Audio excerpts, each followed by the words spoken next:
it's cold. What's up, guys? Hope everyone's doing well. Today we're going to be talking about the 5 worst things about the E90, E92 335i. But first, we got to get this girl some gas. She's running a little bit low.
Alright guys, we made it to our filming location today. It's pretty windy out, so hopefully there's not too much wind noise. I got this cool little windsock over the GoPro that I'm trying out for the first time, so we'll see how good it works. But let's dive into it. The number 1 worst thing about this car is the suspension. Now the main reason for this issue that I'm going to talk about here is because of this badge right here, xDrive. The rear-wheel drive versions of these cars don't suffer quite the same problems with the suspension. They have kind of their own sort of thing going on, but this car, my car, is an xDrive. It's an all-wheel drive car, and I kind of want to talk about some of the issues that brings up. So first, let's just kind of visually look at it. Front and back wheels. When you're looking at the back, it's not too bad. It looks pretty good. For a stock car, that's probably about like a normal, acceptable fender gap right there above the wheel. That's not bad. But then the issue is when you get up into the front, I mean, look at this thing. It looks like a tractor. It looks like it's about to go off-roading. And part of this problem is exaggerated a little bit because I have right now these small winter wheels on there. These rims are 17s. When I have the 18s on there in the summertime, it looks a lot better. Or, well, it looks a little bit better, but the issue is still there. Basically, what's happened here is in order for BMW to fit the front axles from the transfer case into the hub of the wheel, they had to lift up the whole suspension, and that's what's causing this massive gap here. I mean, look at that. Easily fits my whole fist right through there, and it just really does not look good. So now you might say, okay, Nick, well, it sucks that it kind of doesn't look that great, but I mean, at least you probably have like some extra suspension travel there because there's more room. It probably drives pretty well. It's probably pretty comfortable over bumps.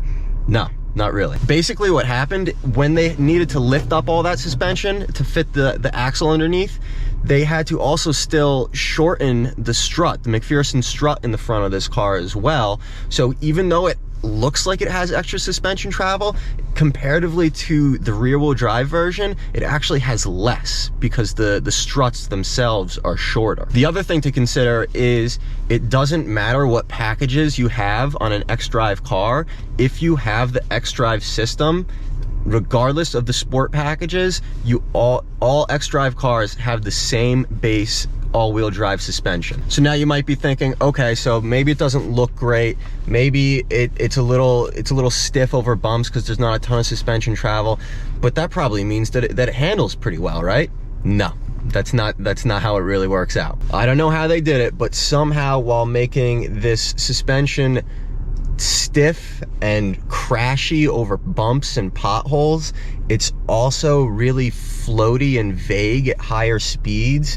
You don't get a lot of great communication from it. There's too much body roll. At high speeds, the front end feels kind of loose. It's just all around not really what you would expect or want in a performance-oriented sports coupe. So end of the day, my recommendation would be really look for a rear-wheel drive car. I live in the Northeast.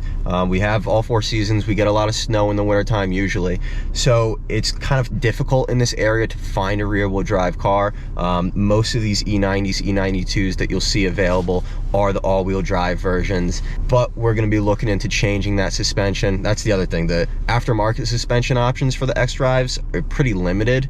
There's not a ton of offerings out there, but we're going to be looking at upgrading it to some KW coilovers at some point, and that should be a much better situation than what we got going on right now. All right, so now we're going to talk about some things that we got going on in the interior of the car. So the number 2 worst thing about these E90, E92s is a lot of the interior materials are pretty cheap and they don't really age very well. So you'll see down here like a lot of cheap plastic.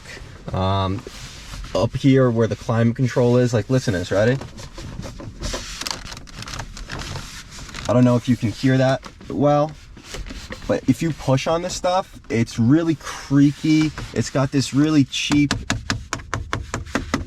feeling to it. It's this like matte plastic. This stuff is known to peel. The one in this car is in pretty good condition because it doesn't have a ton of mileage on it, but it's even down here, it's starting to peel a little bit. Another thing is there's usually that same matte plastic trim that goes around the steering wheel that, because you have your fingers and your hands up here, you're pressing the buttons and stuff, is known to also peel and start looking all nasty. I've obviously replaced it with this carbon fiber trim piece to kind of avoid some of that, and because this looks really cool. Part of that, people will complain about these cup holders. Like you see this one's getting stuck. They never really work well. They kind of hold the drink, but they're really flimsy and just not really great quality. I don't really care about the cup holders too much, but it's just more the general quality of these materials in here. Now, if you watched my first video, I went through the original window sticker for this car that I got with it when I purchased it, which is a pretty cool thing. And when this car was new, as it sits, how it's optioned out, this was almost a $60,000 car. And when you buy a $60,000 car, you just expect to have a little bit better quality, a little bit better build, a little bit better fit and finish on the inside of the car, where you're spending all your time, what you're touching when you're driving around. Really, I don't know, it's kind of disappointing. Now, to BMW's credit, this interior was designed back when this Generation 3 Series originally came out, which would have been in 2006. So I would say, by all standards, like, this interior visually has aged really well. I still really like how things are laid out, and I guess by mid-2000 standards, having all of this cheap plastic up here isn't really too out of the ordinary. It's just kind of how things were back then, and I will give BMW credit. Their newer interiors in the current cars, the quality is significantly better than they were making it back here. Now, the number 3 worst thing about this car is kind of along the lines number 2 with the interior quality, and it's the leather quality. It's the quality of the seats. Now, this car was optioned with the top of the line interior quality seats, the Dakota leather. This color is called Saddle Brown, and I will say it does look really good. It does feel really good. It's always, this stuff is like real soft if you keep it in good condition and if you treat it properly. However, my issue is that it doesn't wear very well. This car currently has 54,000 miles on it. When I purchased it, it had 34,000 miles on it, and the seats just really get beat up. The biggest thing that you'll see on these cars with the sports seats is this driver's side, left side bolster, and it just gets destroyed. And this wasn't me either. This is exactly how this bolster looked when I purchased this car at 34,000 miles. That's not a whole lot of time. That's not a whole lot of hours being sat in these seats. I mean, I don't know who the previous owner was. Maybe he was hard on them and wasn't mindful of how he like got in the car, got out of it, how he sat down in the seats. But while I do love the way these seats look, I love the way that they feel. They're very comfortable. I'm just a little disappointed in the way that they're holding up. For this leather that was an expensive option, that's considered the best that BMW offered at the time, I would kind of hope that it would hold up a little bit better than this. So the 4th worst thing about this car is the throttle response, and you notice it most when you're stopped, like I am now, and then you want to start going. So I just got a green light. You have to be very, very smooth with the gas pedal, because that first inch of travel, it almost feels like it doesn't do anything. and then like the next half inch is so much more sensitive, and you start like going off like too hard. It takes a lot of practice to do smoothly. It was something that I had to adapt to when I first got the car. I think part of it is the way that the transmission in this car behaves, with the way that the torque converter engages from after being off throttle and then going to on throttle. Yeah, like there, it's like that first half inch just doesn't do much, and then it like wants to go, and then it wants to like send you forward, and then all that turbo torque is right there, and you're being pushed forward faster than you thought you would be for the amount of gas input that you're giving it. And then I think another contributing factor to it is because this just has an electronic throttle body, and I know there's a lot of benefits to that. You can adjust your throttle sensitivity, you can, there's emissions benefits, better gas mileage, that sort of thing, but they just don't feel as good as the old manual cable driven throttle bodies. My old E46, I had an E46 328i with that cable driven throttle body, that mechanical throttle body, and it had such great feel to it. The pedal had like a real mechanical feel to it, and I always felt like I was getting the exact amount of gas input from the pedal that I was expecting. With this car, it's kind of all over the place. And then the last thing with that electronic throttle body is when you're really hammering on it and you're driving hard, it can be kind of laggy at times. So like if you're making like really like short, quick, fast adjustments to your throttle input, you'll notice like a half heartbeat delay from when you make the movement with your foot to when the engine is actually responding to it. And that's just not something that I'm used to having from having mechanical throttle bodies. All right, the fifth and final worst thing about these cars, about the E90, E92, 335i, is the big one.